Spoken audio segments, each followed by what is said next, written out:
Good day, guys. I've been doing some product photography and videography today, and I haven't used this big design for that. I'll just use it now. And the thing is, I really love this tripod. It's the carbon fiber one. It's so handy. And I know that this one could tilt down, but I just recently realized today that once you have it looking down, it just hits this part here. So the problem is, if you let it go down, like face down, it only allows down, and it's not straight, it's tilted. So like it has to be looking that way.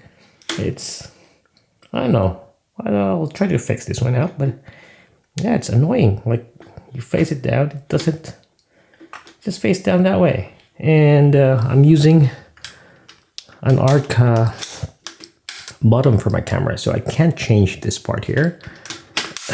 Just so annoying.